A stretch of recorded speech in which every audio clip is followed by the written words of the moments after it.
Welcome to another Because Miami. We will have a song for you at some point today, a music video for you at some point. I don't know if we're going to get to the way that Billy is fighting with the University of Miami football fan base. I hope we can get to it, but we've got a lot of other things to get to, including, Billy, and I've been alarmed about a number of things happening in Miami recently. We were just recently cited, according to data, top 10 worst in the world traffic situations.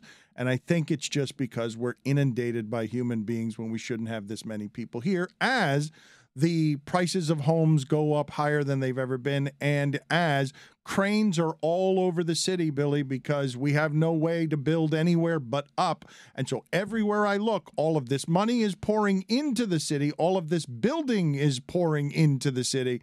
And you and I have talked about the swamp. You and I have talked about Florida being a lie that has been a real estate hustle, that is always something that is developed so that the environment can be crushed. And so more and more people come for the land grabs as if this is the wild, wild west of freedom, when all we can do down here in Miami is to build up. So I ask you, as Miami is way too congested, what are the things in housing and inflation and the numbers that are scaring you the most about what's happening in the city? Well, you know the old joke that the state bird is the construction crane.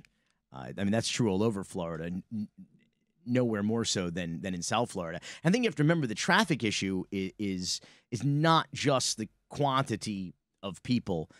It's also the quantity of infrastructure, or quality, I should say, of infrastructure. Both, in fact, the lack of public transit. Overly developed and poorly developed, our entire region. Listen, you ask anyone in the world who's an urban planner or knows anything about urban planning, and they will tell you that downtown Miami and Brickell specifically, they are the greatest urban planning tragedy and missed opportunity in the world.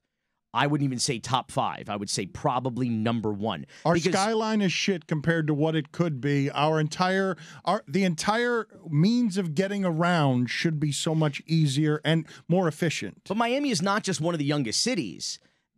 Downtown and Brickell are only developed in the last 20 years, 25 years.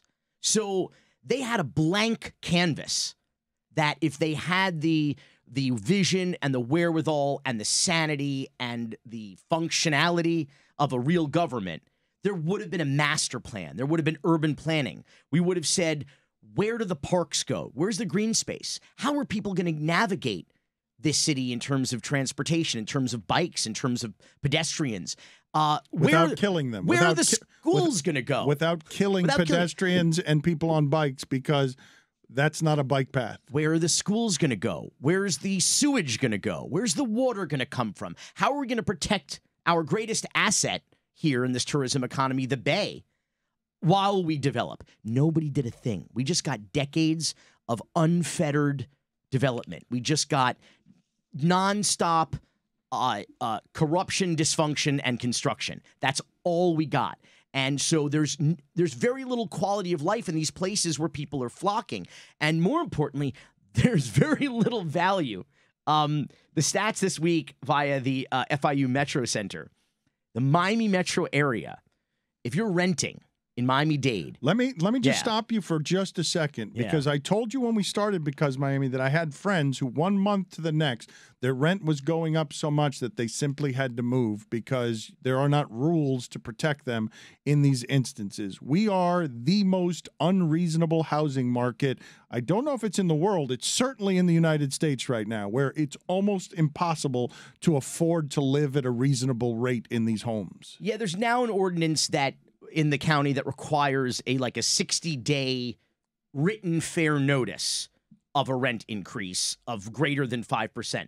But come on, man, 60 days. I mean, I guess that's better than 6 hours. But it's not really that helpful. Gouged is what I'm saying. As the prices go up, the people who own these units are gouging people who cannot afford to live there, or people from San Francisco and New York who want to have warm months in January are paying hedge fund money that might be cryptocurrency, might be fraud. Money is pouring into here. We don't even know how much of it is real. And one of the downsides of being the gateway to the Latin Americas is when there is political tumult down south, people, the flight capital comes here, and as a result, it makes housing less affordable for people who are already here because people are coming here with their flight capital, with their money from South America, and they're buying homes here.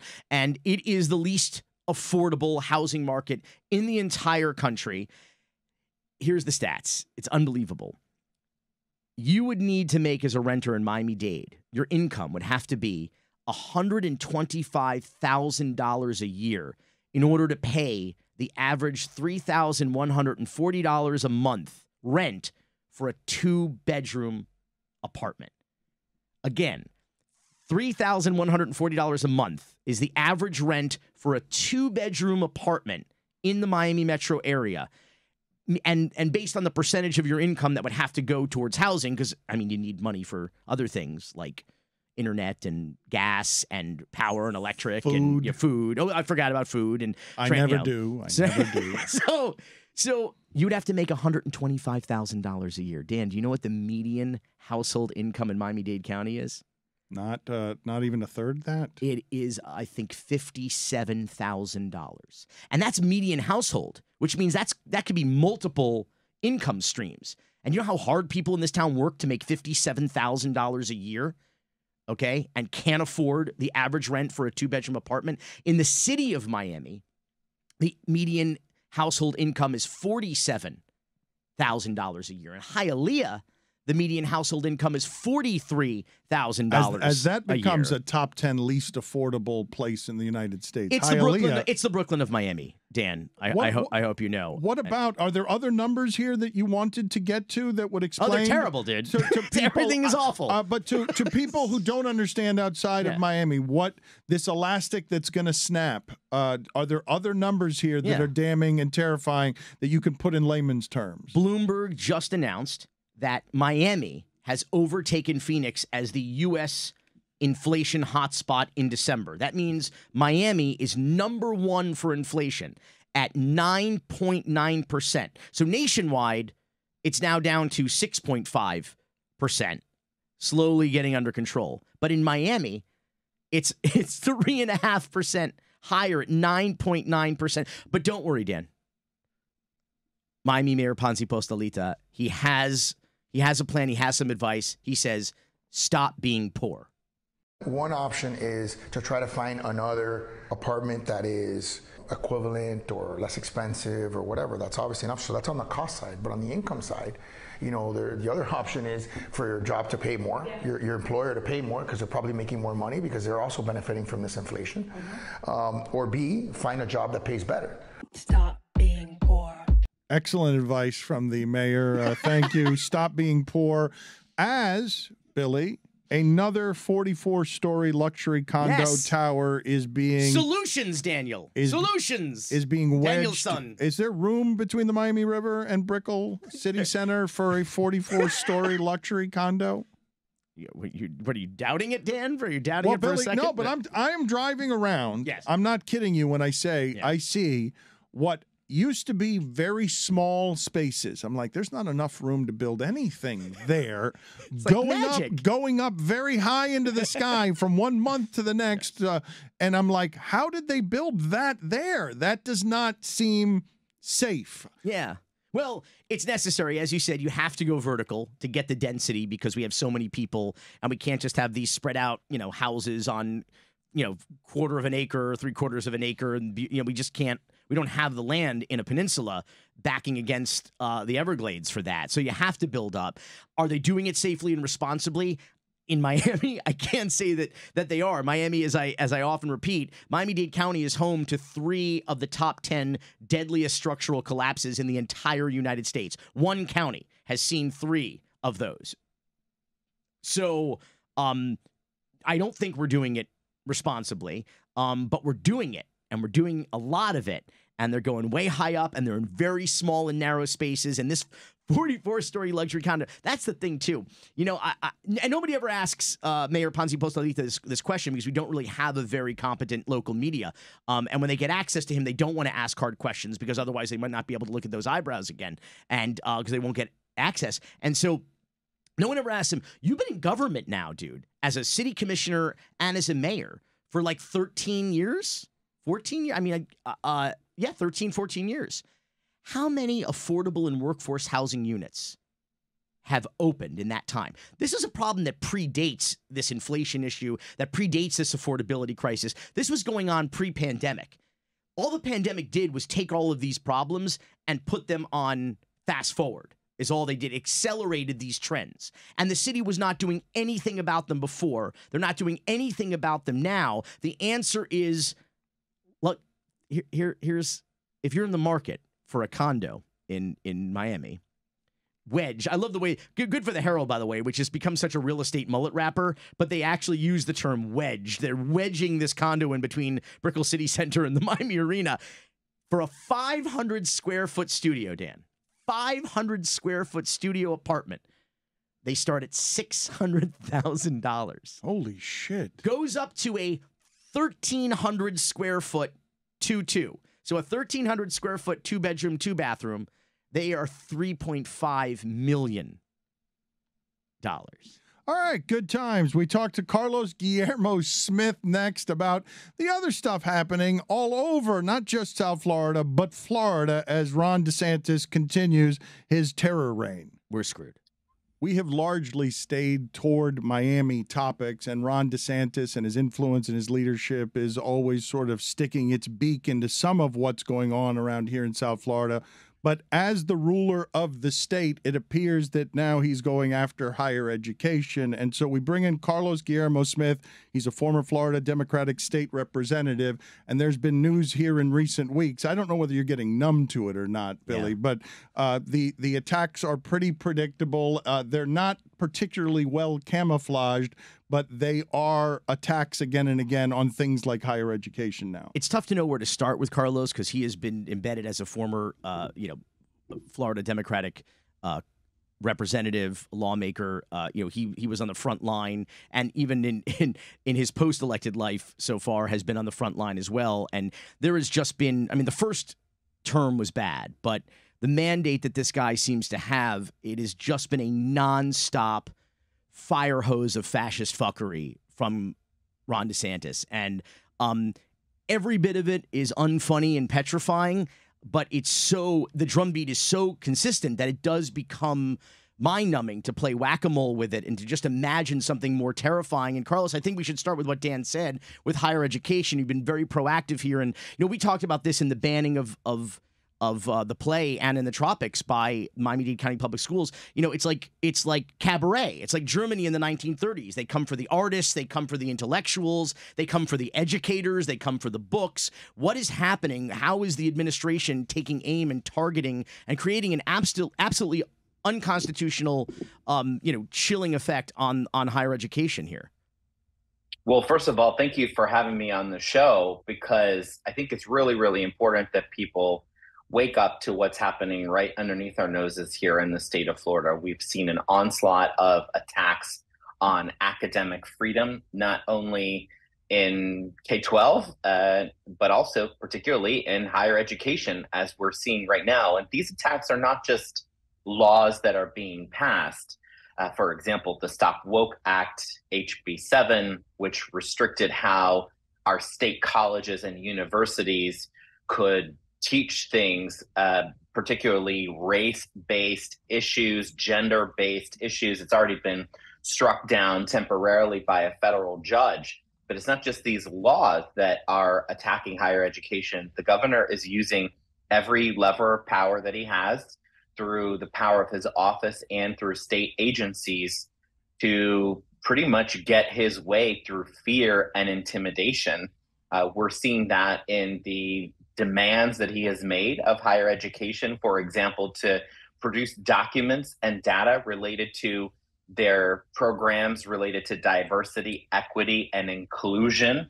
We saw just 21 days after the governor asked all state universities and state colleges to provide that information about diversity, equity, and inclusion programs, that yesterday, the presidents of every state college in Florida issued a joint statement essentially promising that they would remove and defund all positions related to a, quote, woke agenda and diversity, equity, and inclusion by February 1st. No law was passed. And Carlos, this fear is and intimidation, and it's working, right? You have professors who are changing the names of their courses, changing the curriculums of their courses, deleting words from their syllabi. Is that right? That's right. Here in Orlando at UCF, my alma mater, it was recently reported by the Orlando Sentinel that UCF pretty much renamed one of their departments that had the key term social justice in it, that they removed it and basically renamed the department. You have professors at UCF and in other institutions who removed key phrases like human rights. They removed the word dictator from the course descriptors of the courses that they are offering to avoid being targeted and tracked by the administration. This has all been reported publicly by Florida's major newspapers, and it sounds like it's something that's coming from a dictatorship, an authoritarian regime. Carlos, you're not allowed to say dictatorship or human rights, right? We've deleted right. those terms. These are trigger words. Right. These are trigger words. Trigger words for the snowflakes on the right. And also, I have to ask, because you've used this term or something similar to it a couple times, lists. I wonder where all the conservatives and the libertarians are on these lists of names, lists of words, lists of books, lists of teachers, lists of doctors. What is the government compiling all these lists for, Carlos?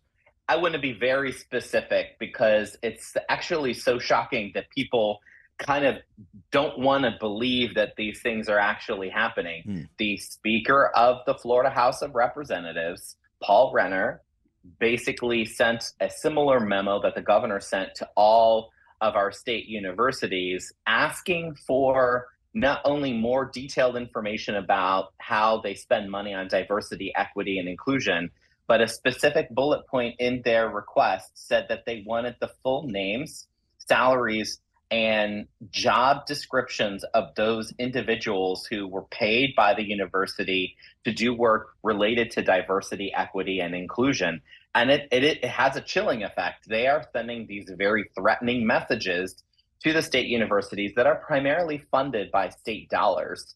You've got to, while I see how these leaders have capitulated to the demands of the governor and to the legislature, you kind of understand why they're capitulating. It's because they are fearful that their institutions will be defunded if they don't simply comply with these demands, or in the case of diversity, equity, and inclusion, promise to abolish the programs even without a single law passing, literally through fear and intimidation. And we're hearing this week, the big news is Florida has banned a new AP class on African-American history, which incidentally, it's just American history. That's what African-American history really is. Without African-Americans, there is no American history. There is no America. Carlos, where are the details that are most appalling to you here and some of what you see creeping here? Because I know we get accused all the time, Billy and I, of echo chamber on some of these things that are diversity-based, but I think the country's about to find out, if it doesn't know already, some of what DeSantis is doing as he tries to line up his presidential powers and some of these old tricks that ring familiar during bygone times when dictators did rule. So explain to me, as a gay man, as somebody who has been trying to... Did you just come out, Dan? What just happened? Aggressively as you have with some of your legislation, explain to me where are the details that are most appalling to you here about most recent events? Well, I think what's really, really alarming is the fact that you basically have our academic freedoms are under attack. I mean, Billy just mentioned it, that DeSantis basically blocked an AP African American Studies course from being able to exist in the state of Florida. And the irony here is that he's claiming to be protecting academic freedom. It's the total opposite. He's literally banning courses and banning free thought that he disagrees with. And it's not just about things related to classes related to race. It's classes related to gender as well. As an openly LGBTQ person, I definitely understand the fear that some people are feeling right now beyond "Don't Say Gay," which we can all agree at this point has exceeded the K-3 framing that Republicans said that this was all about. Oh, this is about protecting kids from being taught about sexual orientation in kindergarten through third grade. They're banning plays in high school in Duval County because they have lesbian characters. They're pulling all books from high schools that have LGBTQ characters. This has nothing to do with K-3. It's about eliminating the visibility of LGBTQ people and sending a message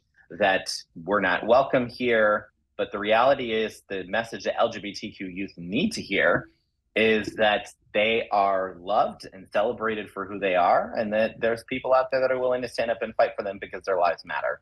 It's something short of straight white supremacy. We're seeing in Duval County, Jacksonville, a children's book about the life of Hank Aaron has been banned and is under review by the Duval County Public Schools because, of course, it accurately depicts Hank Aaron's life in the segregated South, in growing up in Jacksonville. So kids can go and play in a Hank Aaron park in Duval County, but they cannot learn why that park is named for him and what he had to overcome in Florida because it might upset other children. Banning children's books about Hank Aaron. And Carlos, it's really just a whitewashing protection of real history, is it not? Isn't that what's happening there? Just continued protection of our history is history, even if it's fictitious. It's like we lost the Civil War. It's like if the Confederacy won. They say the winners get to write the history books. Well, for a while, that was true in this country. But now we've experienced a world. We're in a post-January 6th world. That was the first day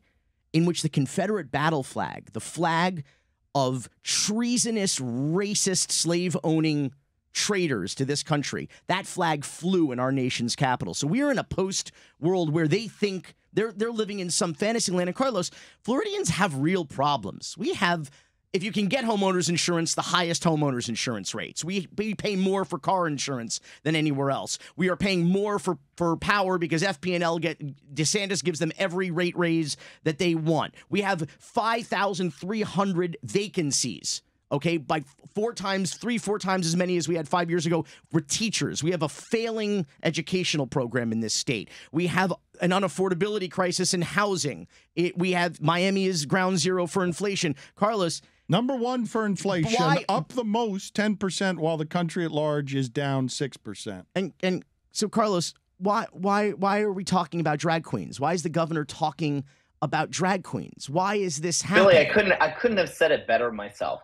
For every day that the governor obsesses over drag queen performances and opens investigations over drag queen performances, for every day that he obsesses over banning critical race theory in K-12 public schools that doesn't exist, it is another day that we are not addressing issues related to housing affordability, soaring property insurance rates, the fact that we have a near 6,000 person teacher shortage in our public schools.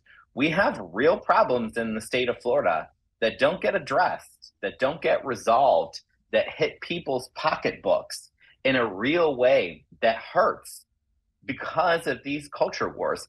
I hate calling them culture wars, though, because the culture war also kind of implies that it's a silly sideshow that doesn't have a detrimental effect on the people that it's targeting, whether it's abortion restrictions, whether it's attacks on LGBTQ people, or banning the teaching of honest history. But it is also a dangerous distraction from the real issues that are impacting people on a daily basis that need to be addressed. We are banning all drag queens unless you're a Republican congressman. Okay, enough. I see you, Katara. I see you, Katara. We love you. Enough out of you. Thank you. Appreciate the time, Carlos. Thank you for making it for us. Thank you both. Thank you, Dan. Thank you, Billy. Thanks, appreciate it. Billy, because Miami lacks resources for a variety of different reasons that we are now summoning in order to help make this something that doesn't just pay you in pizza. Mostly because I'm losing you sponsors, I think. You lose us sponsors, yes. And also you are somebody who takes his payment in pizza because you enjoy the cost of this being losing us sponsors. Yes, I'm compensated through lost sponsors. That's correct. But you are trying and we are trying for this to have a musical element. There are some fans of the show who like to make music on behalf of the show. show. We are not yet spending on music rights, which is something that costs you a lot of money when you go get Pitbull to do one of your documentaries, correct? Yes. The music rights are one of the most expensive things, are they not? They're a pretty significant line item. If you want high-end stuff, yeah, you gotta pay for it. But, thanks to Uncle Luke and Two Live Crew and their lawsuit that Roy Orbison brought against them because they used Pretty Woman and a Supreme Court decision in that case, we are allowed to do parody songs. So if you kind of borrow existing popular songs but write your Weird Al style, although we don't aspire to that level of artistry, of course. Not on this budget. Nor that level of resources. It is endlessly funny, though, that Luther Campbell, of all people, is the one of Two Live Crew, of all groups, that would end up as a Supreme Court free speech case. But it's also a pretty common misconception that the Supreme Court case and in being a First Amendment free speech case was about obscene lyrics. It wasn't. There was a separate state case here where they were arrested for obscenity in Broward County. That was a totally separate case that they were also that they prevailed and they were exonerated in. But this case was about what we call fair use. And I couldn't do what I do as a documentarian without what they call Luther Campbell et al. Versus Roy Orbison, Acuff Rose Music et al. This decision basically said you can use existing copyrighted material as long as it's transformative, and in this case, in the matter of parody or satire. Well, one of the things that we have hoped to do that we have not yet done, that we hope is an evolution of this show in coming weeks, months, and years, is you, because you're a Neil Rogers fan, love the parody song. Because you're someone who remembers old-style South Florida radio from the 80s and 90s that you grew up on, this is something that you want to do, and I don't want to keep building it up because I'm fearful that it's going to be bad.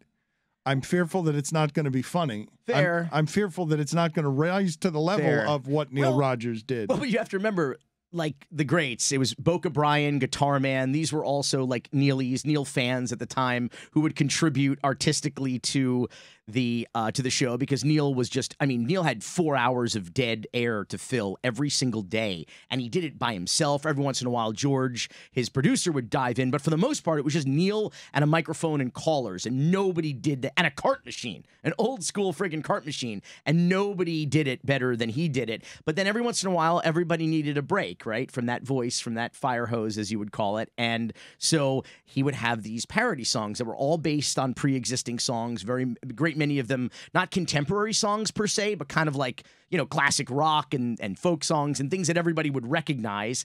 And they would do parody lyrics that would make fun of local politicians or things that were going on in the news. How do you feel about events this? What we're about to play here, how do you feel about it? I think that if we didn't laugh or try to laugh about some of this stuff, we would just be in a fetal position in the corner sobbing about so much of it. When you listen to Carlos Guillermo Smith talk about the state of the free state of fascism here in Florida, it's pretty scary. And so, like they say, elect clowns get a circus, but these are some pretty serious clowns, but we got to call it like we see it, and we got to clown these clowns is what we got to do. Okay, so here's the circus music. We will never, ever surrender to the woke mob. Florida is where woke goes to die. You can never know what it's like being male, upper class, and white. And if you advocate for fundamental human rights, then you don't belong in Florida. Let's get one thing right. And if you think this fool could never win, believe me, populism's coming back again. I got a bunch of powerful allies. I'm like an easier to stomach version of the orange guy. Don't you know Ron DeSantis wants to be a president, but only if you lean far right and if you're not an immigrant. Ron DeSantis, yeah, he is your guy. If you want to set the country back decades on civil rights, Ron DeSantis, yeah, yeah, yeah. Ron's a fascist, yeah, yeah, yeah. The rule is anti-woke and anti-vax. His schools will teach you God instead of facts. A mumbling 9-year-old with a big fat face. You can keep your Disney drag queens, Nazis are his base.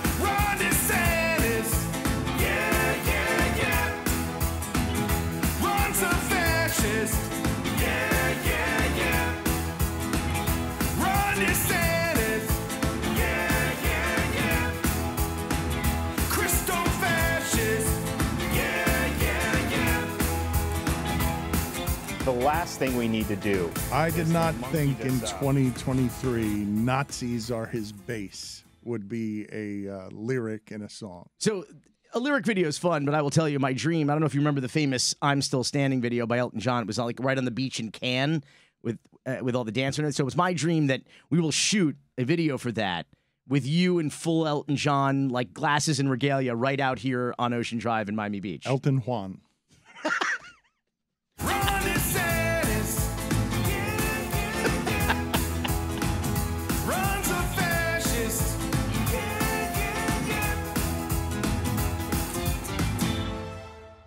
Billy, what is this Miami moment that we're going to be getting to at some point during this segment? What is the construct of what it is we'll be presenting to the audience? I'd like to make it a weekly tradition, just to kind of, leave people, we talk a lot of craziness about Miami, and I like to leave people with just like kind of a moment of zen, if you will, like the old school Daily Show with Jon Stewart. Like, just remember that Miami is a beautiful place, and we're lucky to be here, and just have a Miami moment to go out with, like a nice punctuation at Is the end this of the like show. the CBS Sunday morning show where at the end they're like, here's 45 seconds of a stream making sounds? I don't know, because I'm not an 80-year-old man who watches the Oh, CBS no, morning come show. on, I man. will not Hey, have you hey. disparage that show. It's a wonderful show. I'm sure, but I asking don't you, watch but it. is this what you're going for? What I'm saying is they end their show with 45 seconds of, here's a tranquil nature scene.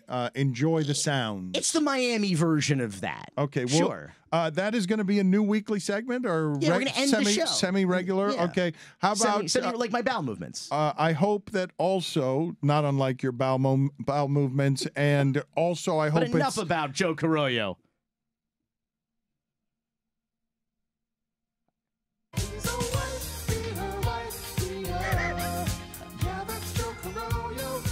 another weekly segment we're going to try to I get. saw Roy wasn't paying attention. That's the only reason why I Thank did you. that. No, Thank I you. was paying attention. He I was just didn't paying expect attention. Asleep at the wheel. He was Asleep paying at the wheel. attention. You're I was just getting the sound ready. you're just annoying. You told us you weren't going to do that this week, and I then was of course reaching you for do the cart, it. reaching for the cart rack. Another weekly segment that we are going to try to implement is stories we didn't get to. So we're not going to get to the Russian cryptocurrency exchange owner who lives in China, was arrested in Miami for allegedly failing to implement anti-money laundering safeguards, enabling criminals to traffic drugs and steal people's money and identities. Not getting to that No, story. We not are gonna get- getting to the story of the downtown Fifth luxury rental apartment. Listen, more housing solutions, Dan, in the city of Miami. We have luxury rentals at a place called Downtown Fifth, because it's on Northeast Fifth Street in downtown Miami. Now, here's a funny feature of the place that maybe people didn't notice until they moved in, but there's a viral video from Ryan Rea, who posted it online last week, of the residents at Downtown Fifth sitting on their beautiful pool deck that faces south. I presume built that way so it would get exposure from the sun. Luxury. During the day. Luxury. The real height of luxury, Yeah. where you are in a luxury condo, downtown Fifth, and you're Yeah. poolside, living the Miami lifestyle, And paying dearly for it. and sunning, and you are Yes. luxury. So it turns out that your pool deck is the view of FDC Miami. FDC Miami is the federal prison that is directly across the street from Downtown Fifth luxury rental apartments, and you have prisoners yelling down, heckling the people who are sunbathing at the pool deck of Downtown Fifth. It's a very famous federal prison because this is the federal prison adjacent to the federal courthouse, where some of the most sensational trials, for the Medellin cartel, Manuel Noriega was tried there. So this is a very famous federal prison. You know what you would be great doing, just probably off the top of your head? I don't think I could keep you contained on it, was top 5 trials at that prison. My guess that your historic knowledge would make it so that you just mentioned a couple of them, but that place has hosted some genuine craziness. I do Willie Falcone and Sal Magluta, Los Muchachos, the boys, the subjects of our Netflix series, Kings of Miami. I would certainly do Manuel Noriega. I would do Favito Ochoa, the youngest member of the Ochoa family, the last one tried and convicted for his involvement in the Medellin cartel cocaine conspiracy. I'd probably do Demetrio Perez Jr., because we have to do a whole segment on him, but he is a former city of Miami commissioner who basically chased the movie Scarface out of town because he wanted them to rewrite the script to make Tony Montana a Castro spy. He censored the filmmakers. That is why Scarface, like 10 minutes of it was filmed in Miami and the rest was in Los Angeles. Yep. But then he later opened a chain of private grooming and indoctrination schools for right-wing children called Lincoln Marti, where he wrote the textbook, where he talks about ethics and he talks about how Richard Nixon got a raw deal when he was impeached. Tried to create his own, basically, curriculum based on whatever he thought. And uniforms, and it's just, they have infomercials on TV with copyrighted music, like infringement, like rampant. It's crazy. And but then he got elected to the Miami-Dade County Public School Board. So while he was operating this chain of and still does crazy private schools, he is on the public school dais trying to institute censorship, trying to institute uniforms, trying to institute all this crazy shit. And turns out he's a real estate scammer who owns Section 8 housing and was defrauding the federal government and our poorest residents here in the community by overcharging those residents when he was already being paid by the federal government. And you could probably give us 10 more, but that's enough. That is enough for your list. But this luxury pool is overlooking this famous building for criminals. Yeah, it's a federal prison. And so forget that your view from your pool deck and from your condo is of the federal prison, but you are the view on your pool deck for the federal prisoner and its inmates who sing to you.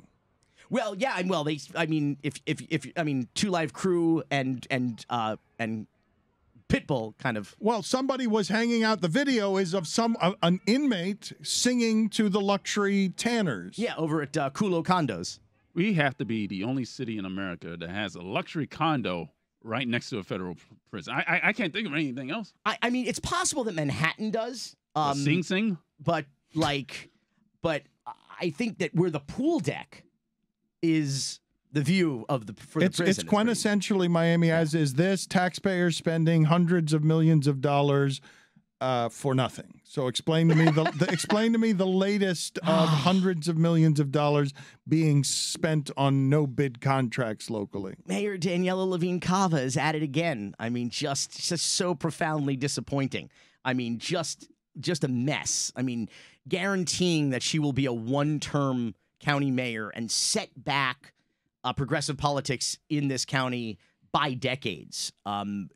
She signed off on another, I forget, I've lost count. This is like their 5th or 6th extension on a no-bid contract, a $262 million contract with this transportation company owned by some local brothers. The company has several names. Or I should say that they have multiple companies, including the biggest of which, and the one in question in this particular contract, because they have several public contracts, is Transportation America. It is owned by the brothers Renee and Raymond Gonzalez. Ray and Raymond Gonzalez, individually and through their various transportation companies, have donated over $500,000 to our politicians, both Democrat and Republican alike. They provide, with this $260 million no-bid contract that gets repeatedly signed off on contract extensions with no competition, no debate, no discussion. They provide transportation service for disabled riders in Miami-Dade County. They get over 5,000 complaints per year, about 13, 14 complaints per day, this company. And now they get their 6th no-bid contract extension. There's no oversight. There's no accountability. No one is watching this company. No one is asking them any questions about how the money is being spent and why the service is so poor that you have disabled members of our community who complain about it nonstop, about its unreliability, about the drivers, about the quality of the vehicles. I don't know where this public money is going, but nobody seems to care about it. And Mayor Daniela Levine Cava, who we really expected to be different. Don't say we, you. She won, dude. So there's a lot of people who voted for her who thought they were voting for something new, who thought they were voting to turn the page on bullshit Miami-Dade politics. You're not naive, though. For you to be surprised by this is a little bit surprising, just given that very often, more lately than usual, one always seems to feel like they're voting for the least bad of multiple options. I am rarely shocked, Dan, but I am regularly disappointed. And this one is uniquely disappointing because when I endorsed her, this wasn't just, hold your nose and which poop smells not as bad as the other one. Which is all you did in the most recent elections. Absolutely. That's all you were doing was voting for less bad-smelling poop. Absolutely. I was genuinely, if not enthusiastic, at least hopeful about the prospects of a Danielle Levine-Cava administration. And here's the crazy thing. We elected our first female mayor in the history of the county. Certainly, by all accounts and by her record, the most progressive county mayor we've had in quite some time, if not ever. And she started to appoint mediocre and corrupt men into very significant positions of power within the county. And they have been a toxic influence on her. She has refused to get better advice and bring in better people. I don't know exactly why, but they have absolutely poisoned her administration. And as I predicted 2 years ago when she appointed Jimmy Morales, the corrupt, racist former city manager of the city of Miami Beach, I said, that's it. She's going to be a one-term mayor. In fact, you know what? I've never done this before, but because I was texting with a public official, this is in fact a public record. So I'm going to read you my text message exchange with Danielle Levine-Cava on the eve of the runoff election between her and Bovo. She's a public official, so this is actually a public record. I'm going to read to you, I've never done this before, my text message exchange with Danielle Levine-Cava, who at the time was a county commissioner, was running for county mayor on the eve of the election after it was rumored that she might hire Jimmy Morales, who had just resigned from the city of Miami Beach. A new segment. We read Billy's texts. A new segment right now.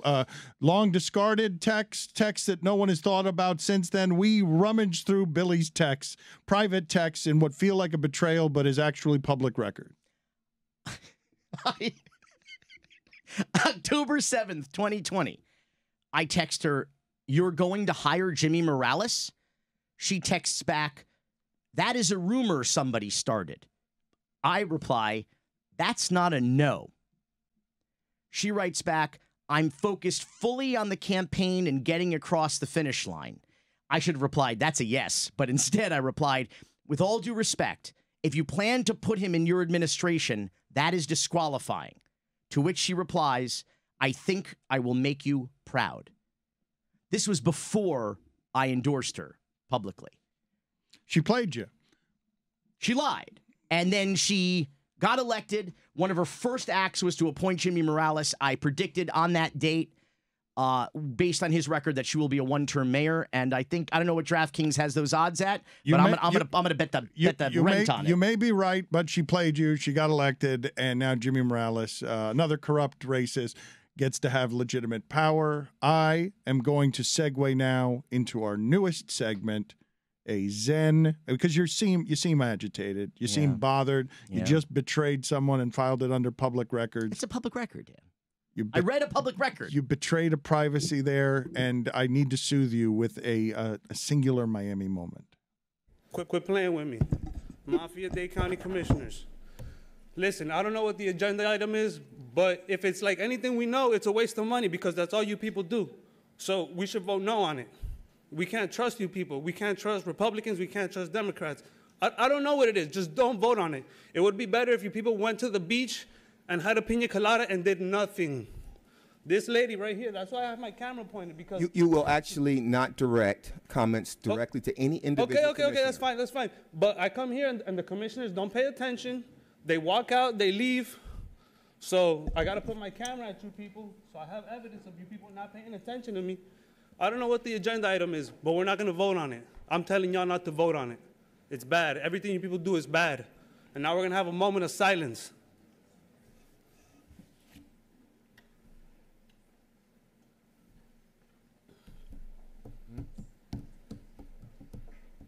So with my last seconds, I want to say long live Trump, long live Putin, long live DeSantis, and all you people should be thrown in jail. All of you.